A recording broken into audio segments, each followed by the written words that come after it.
Danube begins in the mountains of southern Germany and transits almost 2,870 kilometers to where it enters the Black Sea.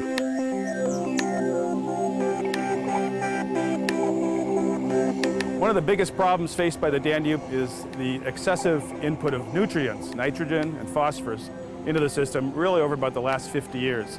And this really began with the Green Revolution that took place in the 60s and 70s, where you saw skyrocketing application and use of artificially prepared fertilizers, and this led to a huge increase in the load of phosphorus and nitrogen to the Danube and ultimately to the Black Sea.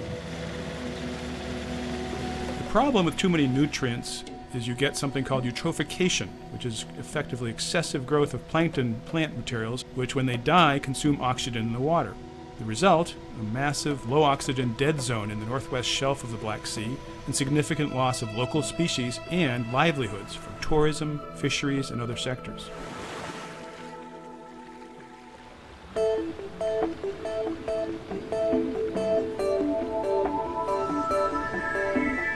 UNDP, we took a three-step approach to trying to help the Black Sea Danube countries restore this critical ecosystem.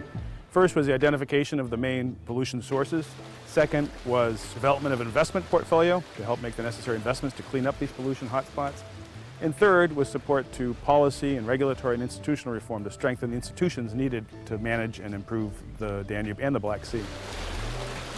A critical element of UNDP GF support was strengthening cooperation between the 17 countries that share the Danube-Black Sea basin by building the capacity and promoting the sustainability of the emerging Danube and Black Sea commissions and their secretariats. The Danube River Basin is the most international river basin in the world. There's no other river basin with so many countries. Without the UNDP GF support, it is clear that the countries of the region would not have been able to come together and organize themselves in the framework of the convention, the Danube River Protection Convention, and in particular to have the kind of commitment that exists to this institution, which is worldwide recognized as one of the best examples of transboundary water cooperation. We're standing in front of the wastewater facility of the city of Sarajevo. This was heavily damaged during the Balkan conflict in the early 1990s. And although it did treat the water previously, because of the conflict, that treatment capacity was pretty much lost. And in that ensuing period, all the water that is coming from the city of Sarajevo, all the wastewater, is returning to these rivers virtually untreated.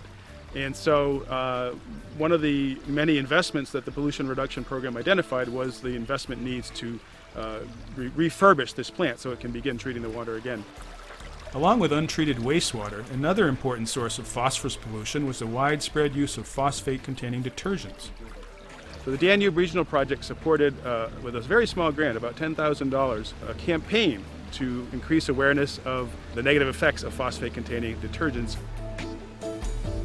We shared 20,000 leaflets in the front of shopping center to ladies when they go inside, and we create a list of detergents which is environmental friendly, which is not.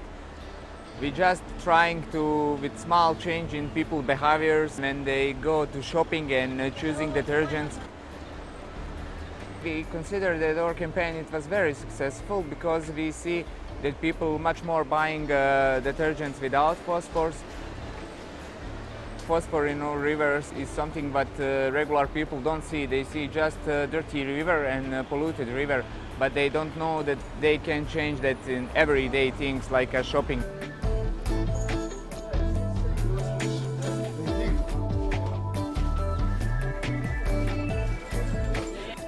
Kad pada kiša, pošto ovdje ima velika osočna jama dole, trebalo je da se sve sliva unutra i odavde da se crpi osoka, a odande odnapred da se utovarivačem tovori taj stajnjak i da se odnosi na...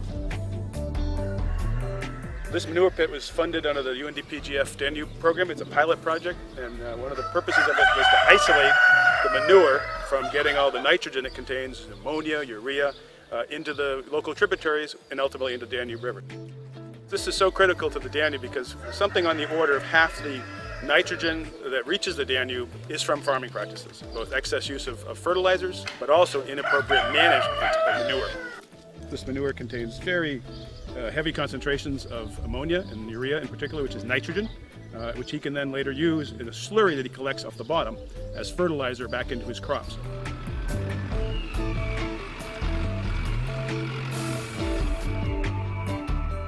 So here we can see the results where the farmer has applied the manure slurry collected back at the farm to this amazing crop of sugar beets, very productive, very bountiful crop. And so basically by using the manure slurry, this farmer has been able to reduce his use of conventional fertilizers by as much as 70%.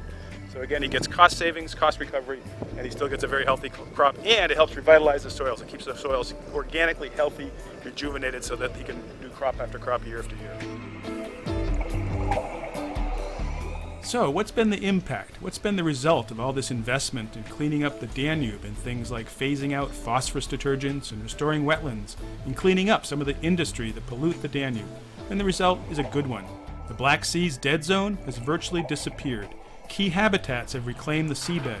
Many species considered locally extinct have returned, and local livelihoods that depend on a healthy Black Sea are starting to recover.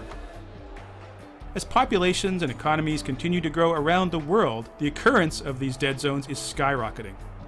The restoration of the Danube River and the Black Sea represents one of the first successful reversals of a dead zone, with many valuable lessons and experience for other regions to draw from.